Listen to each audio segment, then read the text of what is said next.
battle progresses. Probably from the anti-aircraft guns, from all we can tell. And all around us now, we hear explosions, big explosions at great distances away from our location.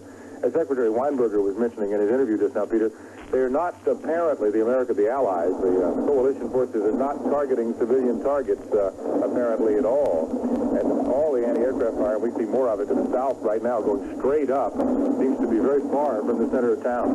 Well, right in front of me, John, to, I guess, the north, I see a series of surface-to-air missiles being fired up. They look like that to me. They're going straight in the sky. Who knows what they're aiming at? They're aimed at the attacking force, but there were about 5 were launched just within seconds of each other. Yeah, it's going to boom, boom, boom, boom, boom. They just went right up there, right into the sky. Right, and it's, as we'll have to tell you again, and for our families who are listening to our broadcast now, all of this is happening very far away from where we are. It's nighttime, so everything is brightly illuminated, but you should know that for the present time anyway, we're safe, and all the action is very visible to us, but it's very far away from us.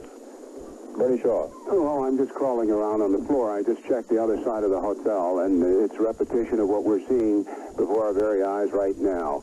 More anti-aircraft fire, what appears to be giant sparklers flashing and then going dark, streams of tracer fire going up. Yeah, it's like one of these fireworks that has a bunch of, it says exploding balls on the side of it. They go up in the air one after the other. And there's no doubt to me that those flashing silver lights are radar suppression devices just to mislead the radar-guided anti-aircraft guns that are shooting at the planes coming by, John. Peter, let's go over to the other side of the hotel. We have a long extension. Interrupting the gentleman in Baghdad, we're going now to Charles Jaco in Saudi Arabia. He's in Dhahran. Charles? Just lost the line. We hear the sirens and we can see you, Hello. Charles.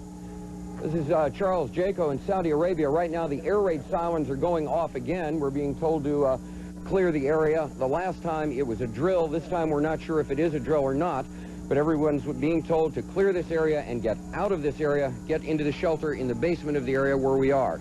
Right now, the only information we have that's updated is from the Saudi military, who say there was a mammoth airstrike against Iraq, and so far, at least until now, no trace of any retaliation from Iraq. This may be it. We don't know. The last time it was a drill, but the Saudi military says it's been a mammoth Allied airstrike against Iraq. Charles Jaco, CNN, reporting live from Saudi Arabia. All right, Charles, we do hear those precautionary sirens in the background. Let's return now to Baghdad. I'll remind you that at the Al Rashid Hotel there, a 14-story building, Bernard Shaw, Peter Arnett, John Holloman. For Baghdad, well, I hesitate to say an air battle. There does not seem to have been any Iraqi aircraft fighters in the sky. We have seen no dogfights that could resemble anything like that. It looks like the Iraqi Air Force has not been able to get in the sky tonight. Maybe they were one of the first targets hit, Bernie. And for our viewers, just to paint the picture for you where we are physically right now, we are in the hall on the floor, and we can look through open hotel doors to see either side. And it has suddenly fallen quiet again over the skies of Baghdad. It has done so a dozen times in the last hour and a half, Bernie, and this lull is usually broken by more bombing. John? That's right, Peter. Wave after wave of attack coming in here to downtown Baghdad. But we have so many correspondents arrayed around the globe at this hour. We would like to hear from more of them, so let some of them talk for a little while as we wait for the next wave of attack, which we'll do our best to bring to you. John Holloman with Bernie Shaw and Peter Arnett live in Baghdad. All right, gentlemen, thank you very much. We definitely will be back with you. Let's go now to the White House. The President of the United States is going to speak to the nation in a little more than a half an hour, and Charles Bierbauer. Well, the President has been in the Oval Office throughout the evening. We're told that National Security Advisor Brent Scowcroft is in the Situation Room here at the White House and keeping the President apprised. Also told that the President is able to have instantaneous communication. We're a military affairs correspondent for so many years. Does a full moon work to anybody's advantage in terms of offense? I know it works to the Iraqi advantage in terms of defense because you can see better, but what about on offense? No, not at all, Peter. The way the American military, with its high technology, has been trained to fight is to fight in the most dark conditions that they can get. When there is a full moon, it definitely plays into the Iraqis' hands and makes it an optimum situation. Work lying ahead. As you can hear, Mr. Bush will speak at 9:01. David? Is a 901 hard start. Thank you. Okay, Charles, thank you very much. We're going now to Richard Blystone in Jerusalem. We'll be back with you later. Richard. Going to be live. David, we have with us here in the CNN office in Jerusalem a high-ranking member of Israel's cabinet, Ehud Olmert, the Minister of Health. Let me ask you first, Mr. Olmert, was Israel informed of when this attack was going to take place? Well, I was not entirely surprised that it took place tonight, that I can say. Now, intelligence about the movements of Iraqi missiles and aircraft was of supreme importance to Israel in these last weeks. Can you talk about how you managed it with the United States? Well, first of all, we have our own intelligence, which is not so bad, and we have tried as good as we could to find out exactly. And it is not a secret that we have very good and close relationships with America, and there was a constant flow of information throughout.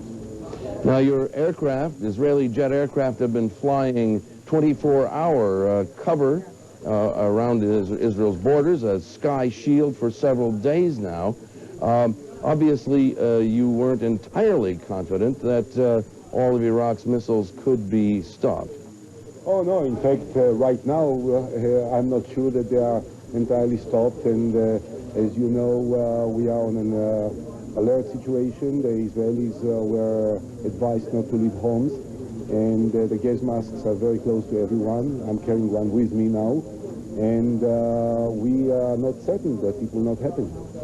Now, as Minister of Health, you had an extra special interest in the missiles or bombers. At this point, you don't feel that the risk is entirely over? No, not at all. Not at all. In fact, all our systems are ready. All the hospitals have been alerted, and we have bought special drugs in the last few weeks to make sure that in case there are some people wounded, we will know how to treat them, both for chemical weapons and for biological weapons. And the danger is not over yet. Everything can happen. But what you had to be prepared for and what you really expected would be two different things. Can you tell us what kind of Iraqi response did you really expect? Did you expect it would be devastating? Look, we know that they have ground-to-ground missiles which can reach Israel. We know that they have chemicals. We know that they have biological warheads. We know that for some time they have been threatening Israel to be the first target. In fact, they said it. Saddam Hussein said it, and Tariq Aziz said it very explicitly, that the first target for the Iraqi missiles will not be Saudi Arabia or Kuwait, but Israel. And we had to take it very seriously. So in fact, we have prepared ourselves for the worst possible scenario. We have prepared ourselves for a massive number of casualties, and we did everything possible in order to address ourselves to this. We bought lots of medicines. We have installed in every hospital in Israel detoxicating, purifying systems, so that if people will be hit, they will be washed and brought to treatment afterwards. And the whole country is ready and is very much aware of the danger. Just one last question, Mr. Minister. How long is it going to be? What are you going to require as evidence before you stop carrying around your gas mask? Well, I guess that when it's quite clear that Iraq is totally defeated and they are totally incapacitated by the American tech, then I think we'll feel a lot more confident. Ehud Olmert, Israeli Health Minister, thank you very much. Back to you, David. Richard and Minister Olmert, thank you very much for that report from CNN Jerusalem. The last time we heard from Charles Jaco, he was heading for a bomb shelter at Dahran, and we will be back to him as soon as we can. There were sirens in the background, but no signs of any incoming anything. The United States and the UN Allied forces have launched a massive air attack on Baghdad, Iraq tonight, wave after wave of planes coming over, but apparently doing pinpoint bombing, going after strategic targets and not saturation bombing. Let's switch now to the focus of much of the diplomatic negotiation that preceded tonight's action, and Jeannie Mose at the United Nations. David, the members of the UN Security Council are expected to meet here at the UN for consultations on this sometime tonight. The Secretary General of the UN told us as much a short time ago. On his way out of the building, we're not sure when, the U.S. mission to the United Nations... 15 minutes or so. Okay, but you go and find out, and we'll come back to you when it is most convenient to you. We want to go to London now and talk to Henry Dodds, who is a senior editor. Correct me, Mr. Dodds, if I'm right or wrong, with Jane's Defense Weekly. Am I correct? Nearly right. It's Jane's Intelligence Review. Jane's Intelligence Review, but it's all part of the same world-renowned organization that pays attention to military hardware. Tell us about the Scud missile, how far it can go, what kind of a danger it poses, and whether, in your view, given the fact that it's never been tested in battle, the American Patriot missile can defend against it. Well, the basic Scud missile doesn't have the range to reach Dhahran, so if the Iraqis have fired a missile, they would have to have fired one of their own modifications of the Scud, and even that would be at the extreme range of that missile. What that means is that the missile isn't going to be carrying a full warhead, so even if it does strike a target, it's not going to have the most devastating effect of a normal Scud fired at shorter range. Isn't the complication here, Mr. Dodd, that we tend to talk about missiles in terms of explosive capacity, but now we're talking about missiles which also have a chemical or bacteriological capability? I mean, the key question as far as any missile firing is concerned is, what is the warhead going to be when that missile lands on its target? The chances are that the Iraqis are going to be firing high explosive warheads in the first instance, but you can't rule out the possibility of having a chemical warhead with either mustard or with nerve agent, and that's quite a different matter. Okay, we're going to go and take a look at our map now and go on talking about the Scud and any other long-range missile. I think we need to get a little closer on the map if possible. Mr. Dodd, talk a little bit more about the Iraqi capacity to respond or initiate long-term missile attacks. Who might they hit and with what? Stop right there, Matt, please. Okay, if we look at the basic Scud, the Iraqis have large numbers of these from the Soviet Union. Indications are that they may have up to 500 missiles, but only about 36 launchers, and I'll come back to the point of launchers in a moment. But the basic Scud only has a range of about 150 miles.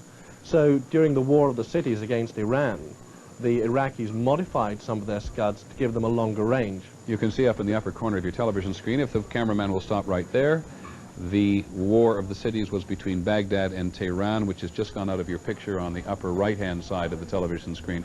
But that will give you some indication of the distance from Baghdad to Tehran is what, 300 or 400 miles, Mr. Dodd? I believe it's about 300 miles. All right, so looking back down on the map now, if you were firing Scuds from the western border of Iraq, you could certainly reach Riyadh or not? No, you couldn't reach Riyadh with a conventional Scud. You would have to have one of the modified Scuds.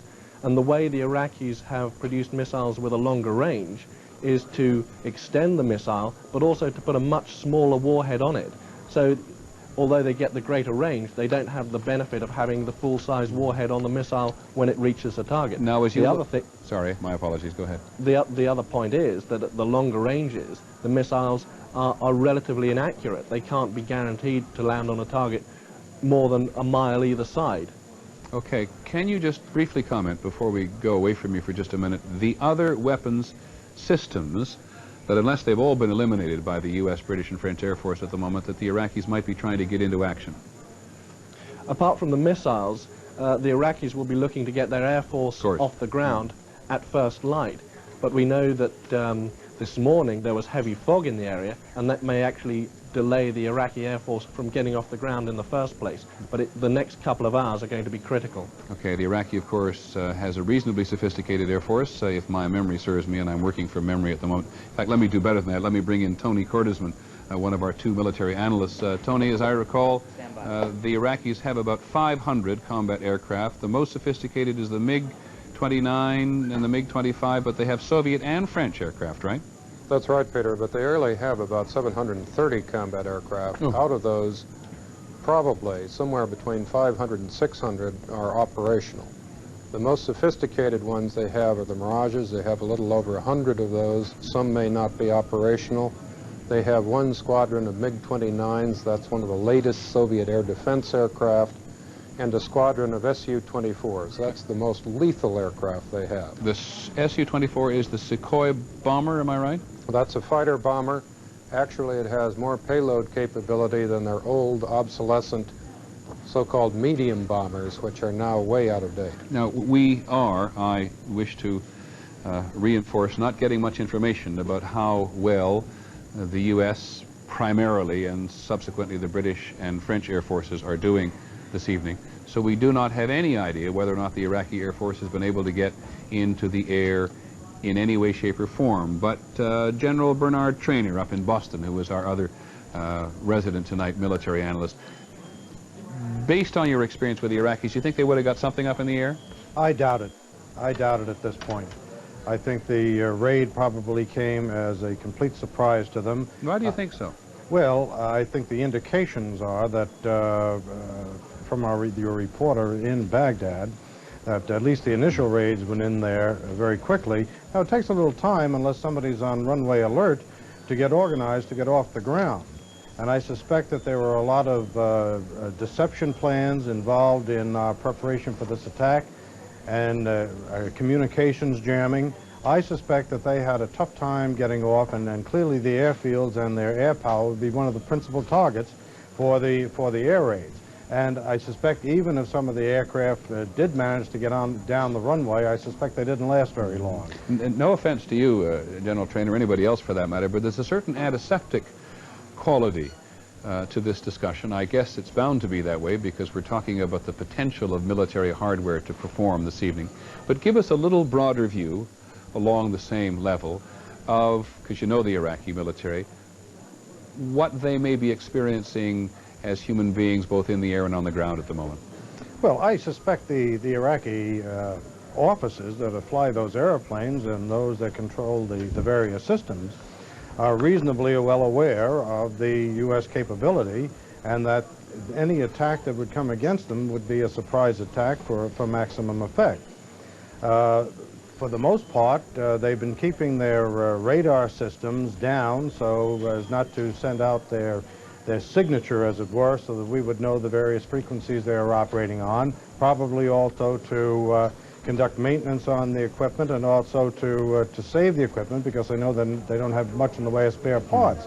So if this operation was planned with a certain amount of deception involved in it and then a massive across-the-board attack at all points, this put the Iraqis at a serious disadvantage, not only in terms militarily, but also psychologically. Now, I certainly would agree that there's always the case of the individual getting off or the scud being fired, but those are going to be, in a sense, the exceptions, and for the most part, I would suspect that the intensity of this raid, which I assume is probably at this point up in the at about 1,000 aircraft at least, with some of them already back from the initial strikes, was planned very meticulously, and with the exception of the usual friction that comes with a normal military operation, was probably reasonably successful. Okay, thanks, General Traynor. Eerie almost in many respects, because we've heard no report of any Iraqi counterattack whatsoever. The only indication we've had is that report from Bill Redeker in eastern Saudi Arabia, who says that the Marines have reported to him that a Scud missile has been launched, at least a Scud missile. We have no idea where it may be going, but you heard from Henry Dodds at Jane's in London there, where it is not possible for it to go. In terms of Baghdad itself, though, we have lost contact with Gary Shepard directly in his hotel on the outskirts of Baghdad. We do get sort of sketchy reporting that what's been going on almost since Gary Shepard first saw those aircraft and the anti-aircraft coming in is a brief anti-aircraft battle and then a lull and then another anti-aircraft battle again. So unless the Iraqis on the ground on the western outskirts of Baghdad are simply responding to their own nervousness or the nervousness of adjacent anti-aircraft batteries, there would appear to be, and this is highly speculative, there would appear to be a repeat of the attack on the command and control centers on the western edge of Baghdad and the military airfield there, and of course the missile sites. The only sense, ironically, that is other than us talking that we have of battle tonight is Gary Shepard in the Al Rashid Hotel in Baghdad about An hour and 45 minutes ago. It does seem longer in some respects, but here's a brief excerpt from that very first report. We were talking to him, and suddenly it began to happen. Peter, I am looking directly west from our hotel now, and throughout the entire sky there are flashes of light. It appears to be some sort of anti-aircraft fire, a couple of flashes on the horizon now. Something is definitely underway here. Something is going on. The whole sky lit up with these flashes continually. Is it far in the distance, Gary? Occurring, and now we can see an obvious tracers in the sky. Planes now coming toward this hotel, and flashes. The sound of flak and flares. Obviously, an attack is underway of some sort. It appears that there is tracer fire coming up from the ground. We've always known all along that the primary Iraqi strength was going to be on the ground. As I said a moment ago, that is the only indication we truly have of fighting on a first-hand basis. Now, President Bush is going to... First one was a false alarm, apparently. This one was a false alarm. It was a national air raid alert. The last we heard from the Saudi military, and we say Saudi military because no information has been forthcoming here from U.S. military sources, is that the airstrikes against Iraq by Allied air forces, primarily the U.S. Air Force, have been massive, and they kept emphasizing that word, massive, and that they have detected no retaliation, either missile or jet, against Saudi Arabia from that.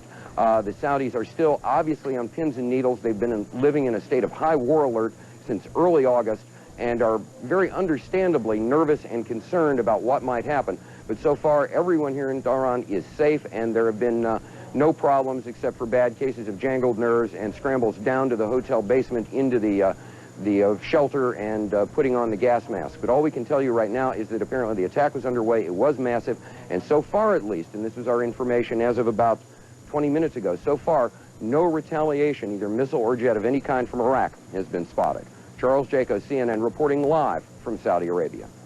All right, Charles, we'll switch just a few miles away and go to Riyadh, I believe, and Don Sweeney. We're expecting a report from him. Come in. The military personnel in Saudi Arabia have just learned officially from their commander that they are in fact involved in Operation Desert Storm. A communique from General Norman Schwarzkopf issued just a few moments ago. Part of it says to the members of the military, you are a member of the most powerful force of our country in coalition with our allies that has ever assembled in a single theater to face such an aggressor.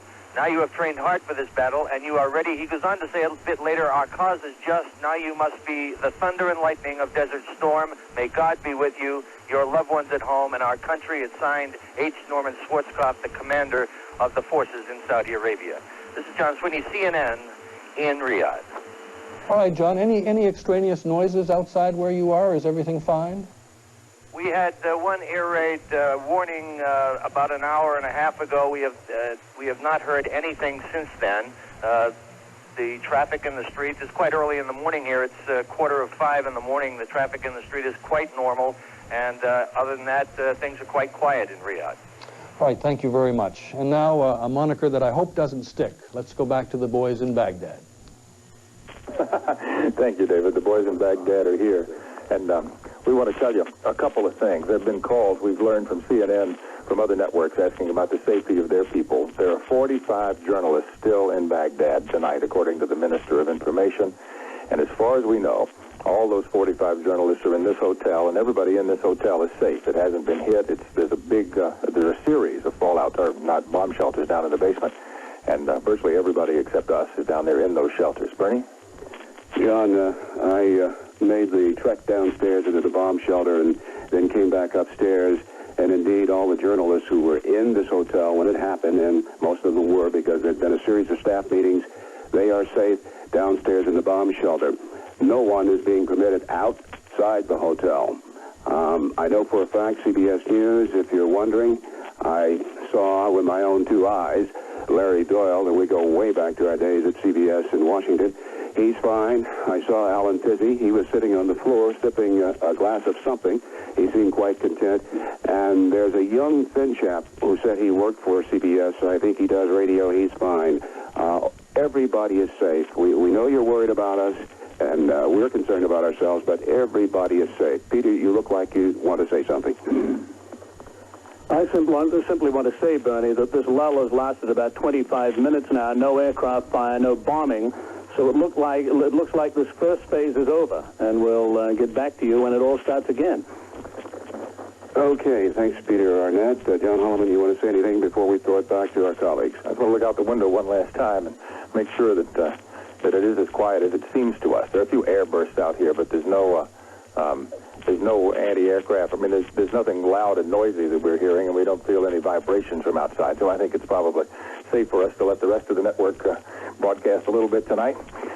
From Baghdad, for Peter Arnett and Bernard Shaw, it's John Holloman. We'll be here if you need us. Compelling reporting, gentlemen. Thank you very much. It's coming up on 5 o'clock in the morning in Baghdad, and behind that, not too far, will be light. President Bush is going to address the nation shortly, within 12 or 13 minutes, and the lull that they're talking about having lasted 25 minutes may well continue until that is over. Also, we're expecting a briefing from the Secretary of Defense and Joint Chiefs Chairman Colin Powell at the Pentagon following the President's remarks. Now let's go to Norfolk, Virginia. An awful lot of ships carrying the planes that were in the air over Baghdad sailed out of Norfolk. Tom Mentir is there with those who stayed behind and with this report. There are 35,000 Navy servicemen that have departed from Norfolk for the Persian Gulf. We are at the First Baptist Church of Norfolk, where just a few moments ago, the Reverend here made the announcement to a packed congregation. There was a concert going on inside. Joining us is Colleen Jackson. Colleen, your husband, Kevin, is Lieutenant Commander, and he is aboard the Saratoga.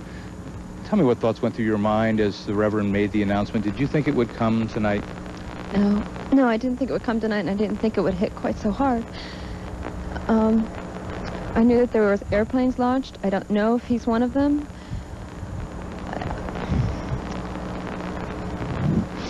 I'm scared. I can't think of a better place to have been tonight than to have been in church. The church has a support system where they will contact everyone and make sure that people are not alone who are members of this church. Is it a good system? Does it help? Yes, it does help, and I have my own support system of my friends from this church. They're making sure that no one will be alone tonight. They're making sure that everyone that needs to have a support, a shoulder to cry on, a friend to pray with. They're just the most wonderful people to be associated with right now.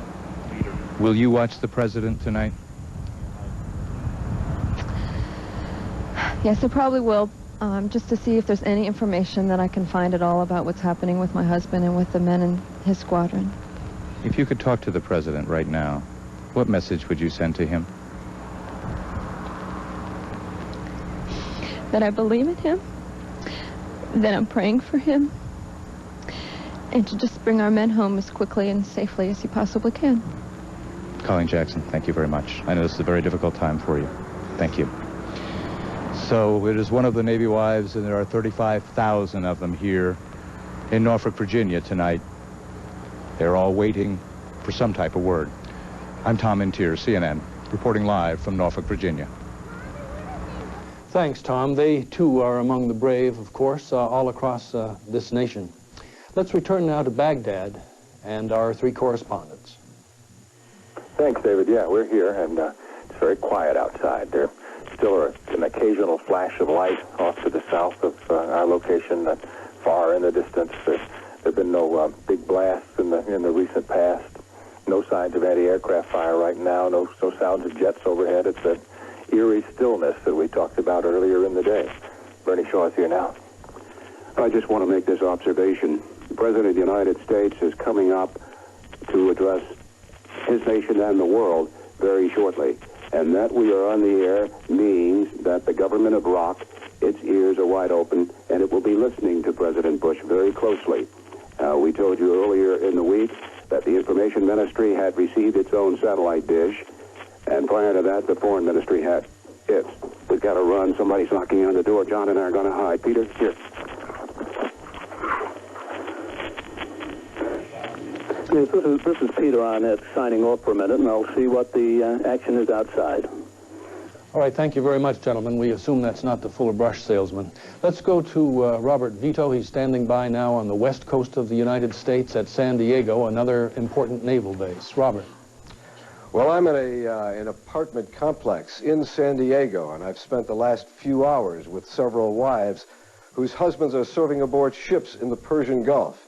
And we've all been glued to the television set watching CNN, mesmerized by what we've seen and by what we've heard.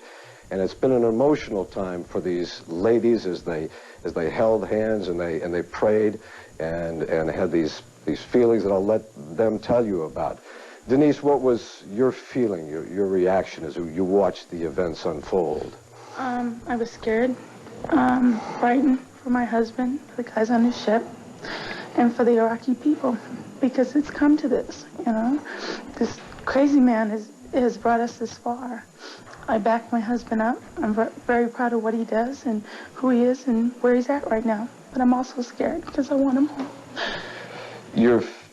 If you had a moment to talk to the president, what would you say to him, the president of the United States? To get it done and over with as quickly as possible. I'd like to see Saddam Hussein brought in front of the UN Council and tried. That's the way I feel about it. This man shouldn't be walking free. I think he ought to be tried for what he's done and what he's put the Iraqi people as well as the United States and all the countries that are over there through. Thank you, Denise. Kay, could you just come up? Kay Hunter is a lady who a lot of the wives who have husbands on ships lean on for support and help. What are your feelings? I am very, very deeply concerned for all the people over there. We have to be strong together because it's our strength and our support of one another that is going to get us through this. And it's because of this group here and lots of groups like this all over the United States with the parents and the wives and the children that are going to help the families get through this. And we are here and we love them all, and we're 1,000% behind the military. And Mr. Bush, get them over there and get it over with and get our husbands home. Thank you. I know these are tough times. I'm going to ask Charlotte. Charlotte, could you just come over here and just share a moment with us and tell me your thoughts. I'm very upset right now, of course, but I back up my husband 100%. I just want it over with and send him home. Did you support the action? I feel that they did what they had to do. And I feel sorry for all the people over there that lives are going to be lost. And I think Hassan should have to pay for this. I think he should not get away with what has happened here. Thank you, Charlotte, for sharing your thoughts with us. So the feeling here is, of course, like elsewhere, that the war will be over soon. Robert Vito reporting live from San Diego. Bye-bye. Shortly, I'd like to point out first that a senior administration official has told CNN that no ground attack has occurred at this point. We repeat, no ground attack is underway.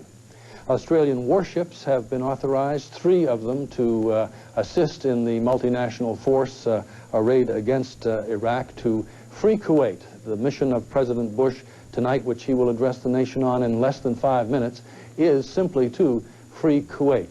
Let's go now to Doug James and get his report from Amman. Doug.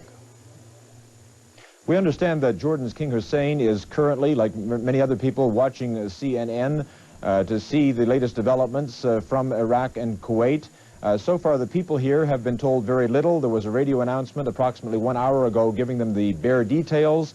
They'll have to wait until 10 o'clock local time in the morning to get more information. With us at the moment is Kamal Abu Jabbar, a Middle East expert who's been following the Gulf crisis from the very beginning. And I wonder, sir, what you think is going through King Hussein's mind at this very moment? I think what's going through his head right now is sadness and a terrible shock that in the final analysis something could not have been worked out in a decent way. that while President Bush is speaking about free Kuwait, why can't he speak about free Palestine? And I think that is what is going through his mind at this moment. Would he have been taken by surprise, as many others have, with the nature of the attack this evening, the quickness of the attack this evening? Yes, I think so, very much so. I don't think anybody in the whole world, anybody in his right mind, expected this kind of reaction by the United States. I still believe that there was room for talk, and I am puzzled, like I'm sure His Majesty is puzzled at this moment. Why couldn't the United States have talked to Iraq in a meaningful and in a human manner? What reaction do you think he'll have tomorrow? Will he have more to say in the morning? His Majesty, yes, of course he will have to say. I'm sure of that, yes.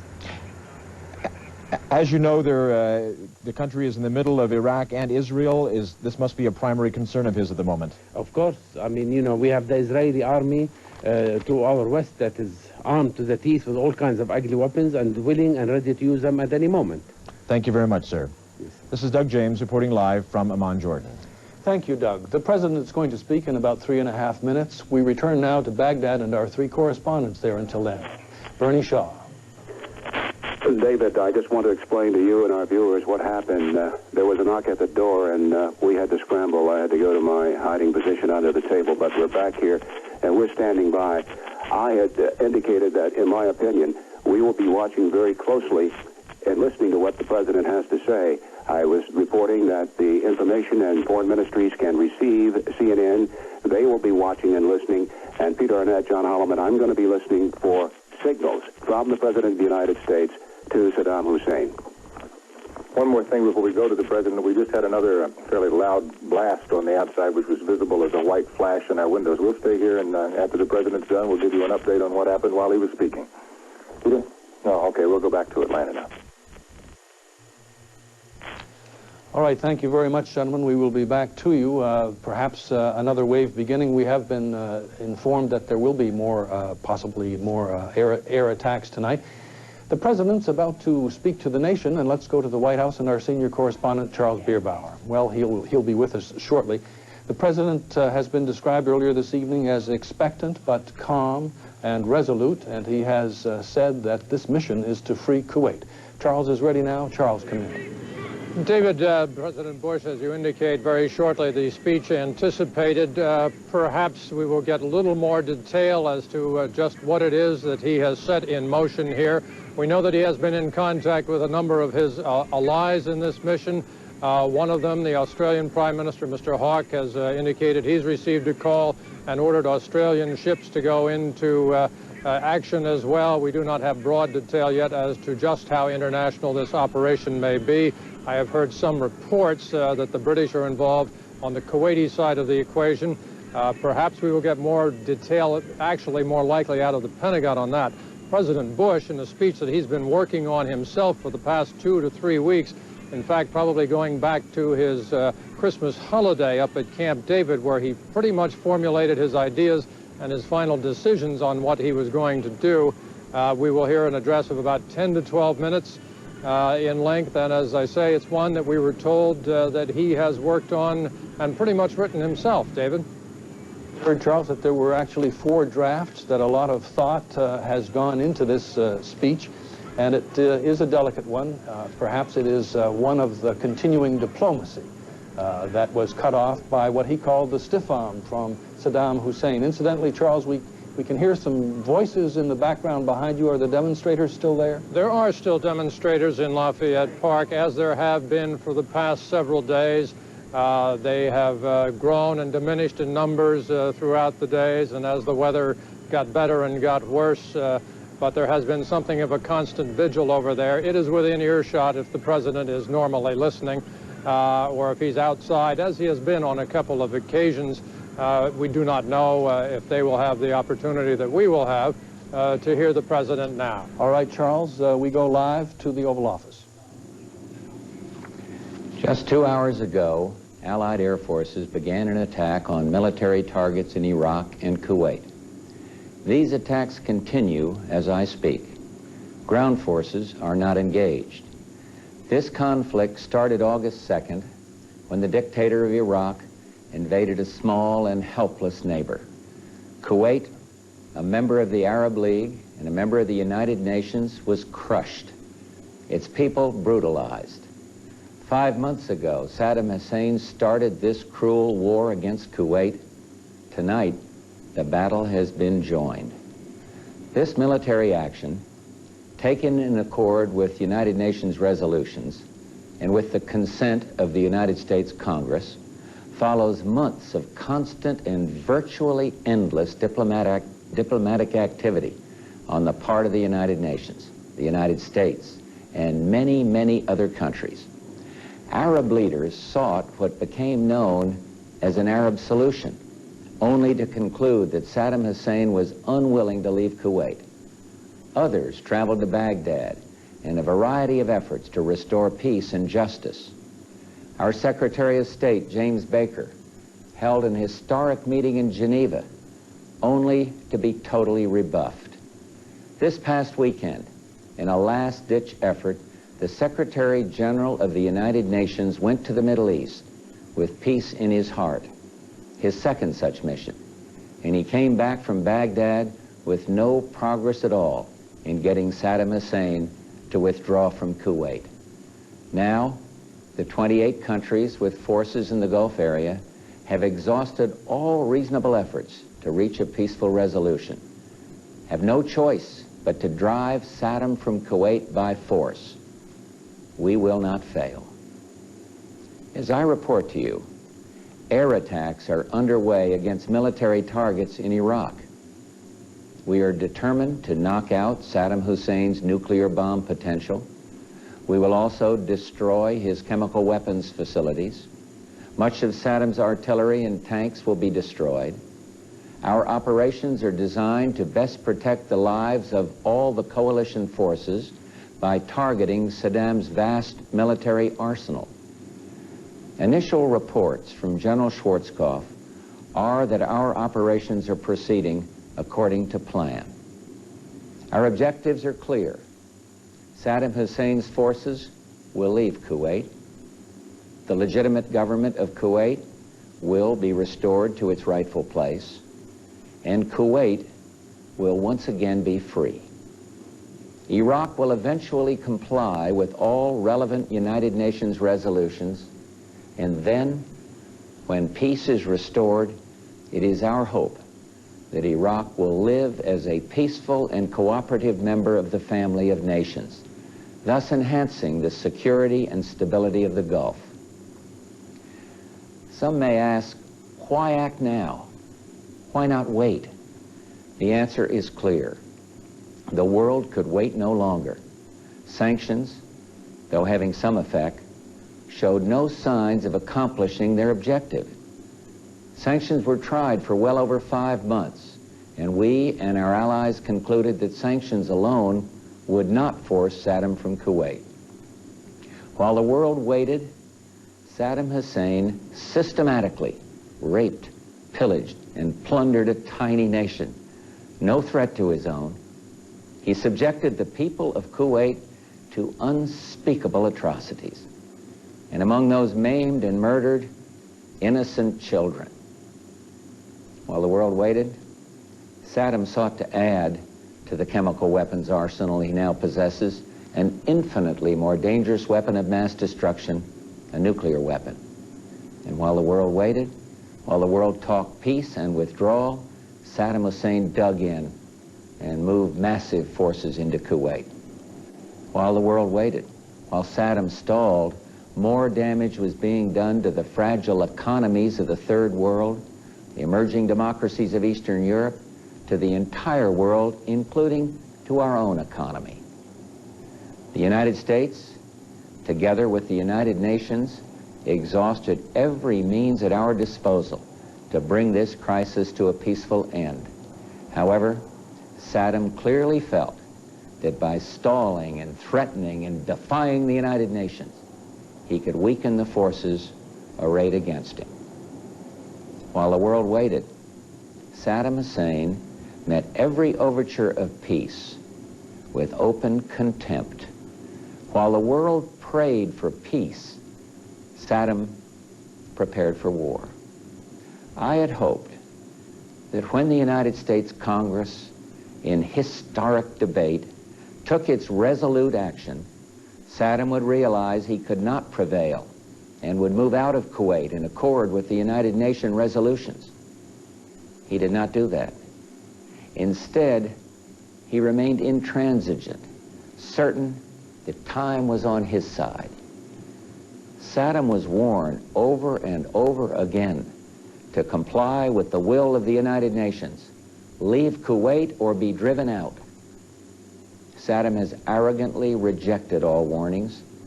Instead, he tried to make this a dispute between Iraq and the United States of America. Well, he failed. Tonight, 28 nations, countries from 5 continents, Europe and Asia, Africa and the Arab League, have forces in the Gulf area standing shoulder to shoulder against Saddam Hussein. These countries had hoped the use of force could be avoided. Regrettably, we now believe that only force will make him leave. Prior to ordering our forces into battle, I instructed our military commanders to take every necessary step to prevail as quickly as possible and with the greatest degree of protection possible for American and Allied servicemen and women. I've told the American people before that this will not be another Vietnam.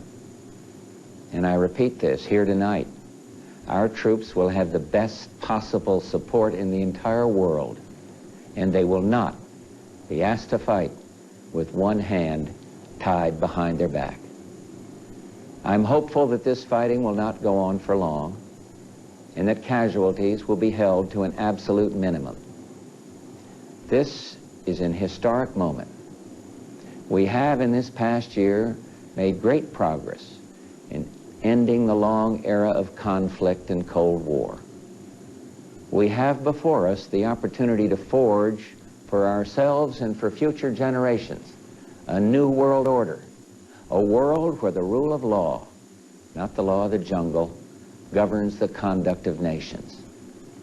When we are successful, and we will be, we have a real chance at this new world order, an order in which a credible United Nations can use its peacekeeping role to fulfill the promise and vision of the UN's founders.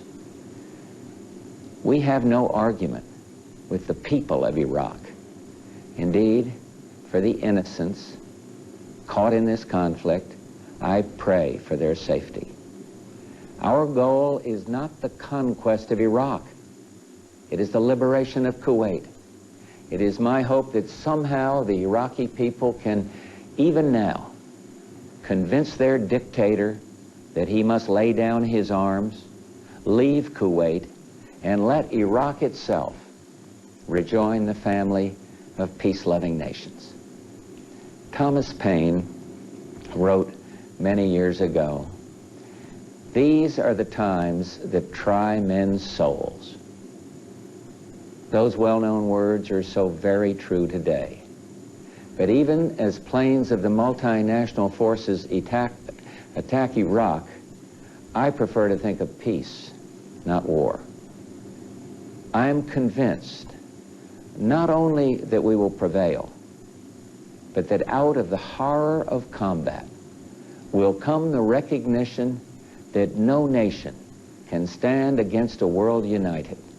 No nation will be permitted to brutally assault its neighbor.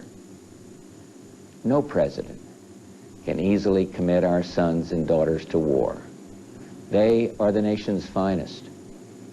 Ours is an all-volunteer force, magnificently trained, highly motivated. The troops know why they're there, and listen to what they say, for they've said it better than any president or prime minister ever could. Listen to Hollywood Huddleston, Marine Lance Corporal. He says, "Let's free these people so we can go home and be free again." And he's right. The terrible crimes and tortures committed by Saddam's henchmen against the innocent people of Kuwait are an affront to mankind and a challenge to the freedom of all. Listen to one of our great officers out there, Marine Lieutenant General Walter Boomer. He said, there are things worth fighting for. A world in which brutality and lawlessness are allowed to go unchecked isn't the kind of world we're going to want to live in. Listen to Master Sergeant J.P. Kendall of the 82nd Airborne. We're here for more than just the price of a gallon of gas. What we're doing is going to chart the future of the world for the next 100 years. It's better to deal with this guy now than 5 years from now. And finally, we should all sit up and listen to Jackie Jones, an Army lieutenant, when she says, if we let him get away with this, who knows what's going to be next? I've called upon Hollywood and Walter and JP and Jackie and all their courageous comrades in arms to do what must be done. Tonight, America and the world are deeply, deeply grateful to them and to their families. And let me say to everyone listening or watching tonight, when the troops we've sent in finish their work, I'm determined to bring them home as soon as possible. Tonight, as our forces fight, they and their families are in our prayers. May God bless each and every one of them and the coalition forces at our side in the Gulf, and may he continue to bless our nation, the United States of America.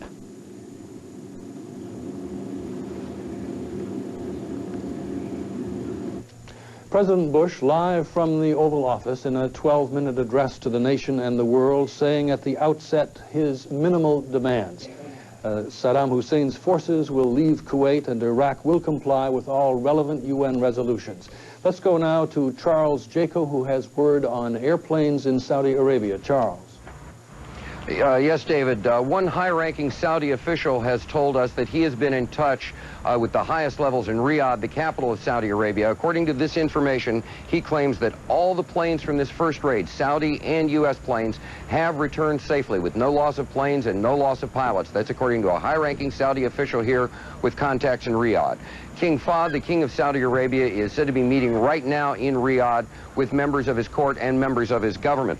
I asked one Air Force officer here about the raid, how it went. Information was very hard to come by, but he would only tell me that the raid was, quote, more successful than we imagined, close quote. We can only imagine what that means. So the preliminary, and I must say these are preliminary indications we're getting here from a high-ranking Saudi official and an Air Force officer, is that the first wave of the raid on Iraq at least was successful, and that at least all the Saudi and United States planes have returned without any loss. David? Saudi Arabia, thank you very much. The force may indeed be larger than we had been led to believe, and with word on that is our correspondent who covers world affairs for us, Ralph Begleiter. I'm sorry for that lapse. Ralph, what have you for us? David, according to Saudi officials, the number of Saudi planes in the air tonight was 150, joining the American fighters, and according to the Saudis, the air attacks were much more extensive than merely Baghdad. We, of course, had our reporting only from Baghdad because of the limitations of coverage in Iraq. But according to these Saudi sources, the attacks were countrywide throughout Iraq involved in the mission tonight, along with British and American forces. The Saudi sources also say that Saudi Ambassador Prince Bandar was here at the State Department this morning at 8 o'clock for a meeting with Secretary of State Baker, a very brief meeting, about 10 minutes long, during which Baker asked for the Saudi green light to go ahead with the attack today. Prince Bandar telephoned King Fahd from Baker's office itself, received the green light, gave it to Baker immediately. That was the prearranged signal that the United States and the Saudis had decided on in order to get the Saudi government on board for the attack. In fact, that was the language used by King Fahd. He said, "We are on board." In addition, we've learned that Israel was pre-notified of the attack as well through several channels. The Saudis here in the Soviets here in Washington say they were not informed through the embassy in Washington, but presume that direct channels between Washington and Moscow were utilized for pre-notification. David? World Affairs correspondent Ralph Begleiter, thank you very much, reporting live from the State Department. Everyone wants us to go back to Baghdad, and so do I, where Bernard Shaw, Peter Arnett, and John Holloman have been reporting this dramatic evening. Gentlemen. This is Bernie. We have listened to the President's address, and as he indicated in speaking, or while speaking, hostilities were going on, and indeed, we could see far off in the distance lights flashing. We could hear the bombs, and we could see the tracer fire from the anti-aircraft batteries. As I listened to President Bush tonight, it seemed to me that he was telling Saddam Hussein, you are going to quit Kuwait. But I also heard Peter Arnett and John Holloman an implied threat to this man that the forces have gone against the nuclear plant that was a building. The forces have gone against the chemical arsenal. But I heard the President saying that we might not stop here. He did declare that this was not an invasion of Iraq. He wants to cripple this man's military capability. I should also tell you that we do not know where President Saddam Hussein is at this moment, nor do we know where other members of his government are located. I'm going to pass the microphone around because each of my colleagues has something to contribute. John Holloman. Bernie, I think you're right about the President's message to President Saddam Hussein. It's a message of this is it. This is the beginning of what we're going to do. I'm sure the President would like it very much if President Hussein would respond right away by, offering to pull out of Kuwait or something, but we'll have to wait and see what he's going to do later on. The last time we saw President Saddam Hussein was on television tonight in video that we know was at least a day old from a tour that he made of Kuwait. Excuse me. I'm now looking out the window of our bureau here, and I can tell you that off in the distance there continues to be the sounds of what appear to me to be bombs. During the President's message, there were flashes of light from a distance probably as much as 15 or 20 miles away, probably to the south of where we are. And at this moment, there are no signs of anti-aircraft fire in the downtown Baghdad area, but there continue to be these flashes of light off in the distance to the south. Peter Arnett, your reflections. Yes, John, I couldn't help thinking as I heard the bombs, the distant bombs, punctuating President Bush's speech, that his reference to Vietnam, this will not be another Vietnam. And I was thinking back to Vietnam, where I spent many years, to a similar raid in 1972, a B-52 strike on Hanoi. The interesting thing was that raid came at the end of the Vietnam War, near the end of the Vietnam War, and many say it helped end that war. This raid on Baghdad and elsewhere in this region tonight is at the beginning of this war, and maybe it certainly won't be a Vietnam. John? Peter, while you were speaking, the sky lit up again with some more apparently chaff to fool Iraqi radar in the sky. There are bunches of groups of white lights and yellow lights that go through the sky and then blink out mysteriously, apparently designed to confuse the anti-aircraft guns. And at this point, the anti-aircraft guns are not firing, so if they're intended to confuse, they are not. The guns are not firing. Well, as I speak, off in the distance, I see some anti-aircraft fire is going up pretty far away from our location, and you might be able in the background to hear some of that out the window. Yeah, Bernie Shaw is back again, and then we want to talk to someone who's just come up from the shelters downstairs who will brief our loved ones about how things are there. Bernie. Yes, I was just, Ingrid has been sitting here on the floor. I don't know how you managed to get past those guards and make that long hike up those 14 stories that I made about an hour ago. But what is the situation in the bomb shelter? And Ingrid, you know all of the members of the press corps, the other American networks, ABC, NBC, CBS, they've been highly concerned about their people. So take your time now and give us a fill on what the situation is in the bomb shelter. Well, what you can see from up here, you can hear down in the shelter is low, very low and quiet thumps. There was a little bit of confusion at the beginning. The press went down there, other hotel guests, hotel employees who also live in a compound nearby. A number of mothers and their children at a certain time, perhaps half an hour after the attack started, you heard chants of down, down, Bush, so we even had a little demonstration down in the shelter. The interesting thing was that some of the government guides that accompany us during the day when we try and work, and some of the hotel security people are walking around with Kalashnikovs and gas masks, which is something that was a little bit of a surprise to see.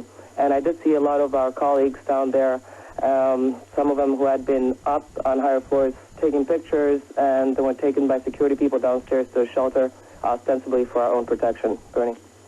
And what is the mood of the people in the shelter? Well, it's actually quieted down a lot. The confusion has ceased. Some of the people have gone to sleep. There's still a lot of milling around. The people are trying to get the BBC or any raids continuing, and we can see the evidence of that. Here's Bernie Shore again. Peter, I'm trying to clear my mind of everything to keep the chronology of events uppermost, and I am anticipating two things at daybreak. One is more a hope than an anticipation. We hope that, one, when it's safe to go outside, we can find somebody in authority in this government to talk to. We do not know where President Saddam Hussein is at this moment as these raids continue. The other thing I anticipate is that Saddam Hussein will be beseeched by friends, some of them, to quit Kuwait. And, of course, you have to assume that he's going to have his supporters who will say, fight on. But I can't wait for daybreak because we've got even more work to do, and it's going to be interesting to see whether we can find anybody responsible in this government here in Baghdad to respond not only to the attacks, but also to the address of the President of the United States. Peter? Yes, indeed, Bernie. Now, President Saddam Hussein has made it clear in the past week that he almost welcomed this war and he was prepared to fight it. So as we see it continuing, we'll report back to Atlanta, but let me give you John Holloman first. Now we're going to go back to Atlanta to see what else our other network correspondents have to tell us. John, Peter, and Bernie, thank you very much. We'll certainly be back with you. It's not quite sunup yet in Baghdad. By the way, the BBC, the British Broadcasting Corporation, is reporting that 5 Iraqi Scud missiles have been fired on Saudi Arabia, and the French embassy in Riyadh confirms that at least 1 Scud missile was fired. Those are the first reports of effective or possibly effective retaliatory firing from Iraq outward. Well, we've just heard from the very interior of a bombed country, Iraq. Let's go now to the interior of the United States, the hometown of the late President Harry S. Whoops, we're switching our plans now to go to Charles Jaco in Saudi Arabia. Yes, we've just been given a statement by General Norman Schwarzkopf, the commander of the U.S. Central Command and the head of Operation Desert Storm, to the troops. I'll read part of it very briefly. This morning at 0300 Saudi time, we launched Operation Desert Storm, an offensive campaign that will enforce the UN resolutions. And this is directed to the troops, all the troops, especially the U.S. troops. During my visits with you, I have seen in your eyes a fire of determination to get this job done quickly so we all may return to the shores of our great nation. My confidence in you is total. Our cause is just. Now you must be the thunder and lightning of Desert Storm. May God be with you. Signed, General H. Norman Schwarzkopf, Commander-in-Chief, U.S. Central Command. The indications we're getting so far are that the operation to this early date is working fairly well. David? Well, tonight we know why they call him Stormin' Norman. Thank you for that. We've just been in the heartland of Iraq with our 3 fine correspondents there. Let's go to the heartland of America now, the hometown of the late Harry Truman, where Jeff Flock is standing by. David, Middle America is tonight glued to the reportage from the Middle East. Let's get first reaction now to the first retaliation, reports of the first retaliation. This gentleman's son is on a Navy destroyer. Sir? Well, I think he left us with some assurity that they have made decisions based on a lot of good facts, and Congress and him have, we've engaged, and I think the greatest thing I heard is that he's going to allow us to go in there and do battle. All right. Other reaction? Sir, your first reaction? I feel like the president's speech was good. This is no Vietnam, and it's not going to be. I back the president and the troops 100%. Before we get away, a young person, what you saw, what do you think of it? I don't think it's good, and I don't think we should go to war over just some stupid oil. Have you ever seen anything like this? No. Middle America, Independence, Missouri. We'll be back with more reaction later. I'm Jeff Flock, CNN, reporting live.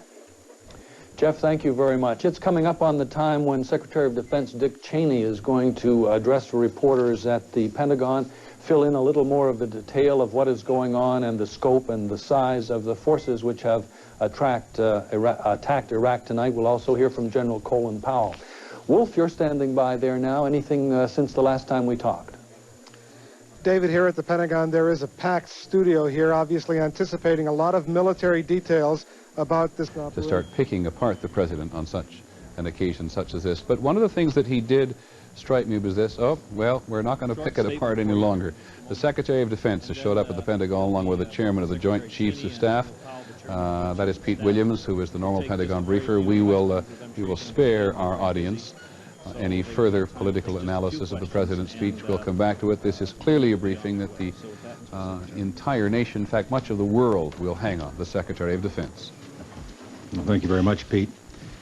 Ladies and gentlemen, I know you all heard the speech a short time ago by the president. And while there is not a great deal we can add now, we did want to be as forthcoming as we can with you. At 7 o'clock tonight, as you all know by now, Eastern Time, 3 o'clock Thursday morning in the Gulf, the armed forces of the United States began an operation at the direction of the president to force Saddam Hussein to withdraw his troops from Kuwait and to end his occupation of that country.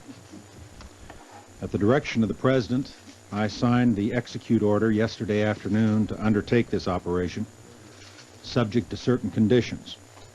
It was to begin only after we'd met the terms of the resolution passed last Saturday by the Congress. Those conditions have been complied with and proper notice has been given as required. And the operation was not to take place if there had been any last-minute diplomatic breakthroughs. The operation underway tonight, taking place in the pre-dawn darkness of the Persian Gulf, involves Allied air forces of 4 nations: the United States, the United Kingdom, Saudi Arabia, and Kuwait. As they undertake their missions, they do so after months of careful planning. At the direction of the President, great care has been taken to focus on military targets, to minimize U.S. casualties, and to do everything possible to avoid injury to civilians in Iraq and Kuwait. The targets being struck tonight are located throughout Iraq and Kuwait. Our focus is on the destruction of Saddam Hussein's offensive military capabilities, the very capabilities that he used to seize control of Kuwait and that make him a continuing threat to the nations of the Middle East. These are the same capabilities that now threaten American and Allied forces in the Gulf. Our goal, the same one we have maintained throughout Operation Desert Shield, is to liberate Kuwait and enforce the resolutions of the UN Security Council. This portion of the campaign, directed against Saddam Hussein's offensive military force, is an enormously complex undertaking. It involves all of the services of the United States military and hundreds of U.S. and Allied aircraft. It is an ongoing operation, and we must therefore limit the kind and the amount of information that we provide in these early stages. This obviously is different from what happened in Panama in December of 1989, where most of the operation was over by the morning of the first day. We understand your need for information about what will happen next, and we are well aware of our obligation to keep the American people informed. But you must also understand that we cannot talk about future operations without putting at risk the safety of those who will have to carry them out. I believe I can speak for all of us at the Pentagon tonight when I say that we had hoped to settle this matter peacefully. This has clearly been an agonizing decision for the President and the Congress of the United States. And we've reached the point of committing our forces to battle very reluctantly, only after the most careful consideration. But no one should doubt our ability and our resolve to carry out our mission and to achieve our objective. I have great confidence in the professionalism, the dedication, and the determination of the men and women of our armed forces. They are, without question, the finest young sailors, soldiers, airmen, and Marines this nation has ever sent in harm's way. I want to assure all Americans that we will do our very best to carry out the President's orders as quickly and efficiently as possible and at the lowest cost possible. We'd be happy to respond to a few questions. General Powell, can you describe the Iraqi Air Force's resistance, if any, their losses so far, and to what extent do you think that you've already achieved air superiority there? Well, the operation's only 2.5 hours old, so I'm not quite prepared to take on your second question. So far, there has been no air resistance. Can you tell us if there's been any casualties so far? We will, at the appropriate time, be releasing information on casualties. We're not prepared to release any specifics now. I will simply say that the preliminary reports we have received in terms of the success of the operation, and that includes the possibility of casualties, have been very, very encouraging. The operation appears to have gone very well. What can you tell us about the Scud missiles that have been reportedly launched by Iraq? There have been a number of reports of Scud missiles, but insofar as I am aware, they basically are false reports. General Powell may want to say a rundown on the types of aircrafts and numbers that were involved in the raids? I really can't at this time because it is an ongoing operation. Let me just say that it involved the Air Forces mentioned by Secretary Cheney and sorties in the hundreds. Could you tell us were there cruise missiles involved with that? I won't comment on specific weaponry. It's an ongoing operation. What targets were we bombing near Baghdad, and have we bombed any facilities where we think Saddam Hussein might be? We have not been targeting Mr. Saddam Hussein. The purpose of our bombing facilities in the area of Baghdad is essentially to go after the command and control system of the Iraqi armed forces, and we're looking at principally military targets, command and control installations, air defense sites that could put our planes at risk, but they are militarily oriented targets. Have you heard of any Iraq response of any kind? The response of the Iraqi forces at this point has been limited, I think would be the best way to characterize it. But again, let me emphasize, as General Powell did, we're in the very early stages of this operation. It is likely to run for a long period of time. I realize you've all got legitimate questions about it, but there simply are things we do not know yet because it is an ongoing operation, because pilots are just now returning, and there'll be a lot of work required to assess the success of the initial efforts, and there will be a lot of follow-up work required as well. Could you tell us, please, whether or not there have been any indications whatsoever that the Iraqi troops, the 540,000 Iraqi troops in the Kuwaiti theater, have been cut off from their command and control headquarters in Baghdad? I wouldn't want to speculate on that at this point. Mr. Secretary, can I follow up, please? Sure. Can I follow up? The President said this was strictly an air operation for the time being. When does the U.S. decide to send in the ground forces? It is strictly an air operation for the time being, and I wouldn't want to speculate on the point at which additional forces might be engaged. Have your targets tonight, or did any Navy planes take place? Said on the McNeil-Lehrer News Hour this evening that we are, quote, now prisoners of our own country, in our own country. Now that we've defended ourselves from naked aggression in the Middle East, how do we defend ourselves here at home from terrorist attacks? I'm confident that we can deal with the terrorist threat. Have our targets thus far included tanks and artillery? I don't want to get into specific target sets yet. As the information comes in and builds over time, and we can give it to you historically, we will give it out, but I'm not prepared to go into specific target sets and what targets have been hit and have not, because it really is just too early to give you that kind of bomb damage assessment. If Saddam Hussein says tomorrow, I give up, I'm sorry, I will withdraw from Kuwait, will you pause to have a pause in your air campaign, or will you continue with it until you knock out all the priority targets? I will do whatever the President of the United States directs us to do through the Secretary of Defense. Secretary Cheney, from a military perspective, what went into your thinking in deciding to launch the attack at this point this evening? What were the factors? Well, I think there were several factors. Of course, the President made the basic decision to commit the force. It was affected by, among other things, the expiration of the United Nations deadline that had been set on November 30th when the Security Council voted for the use of any means necessary to get him out.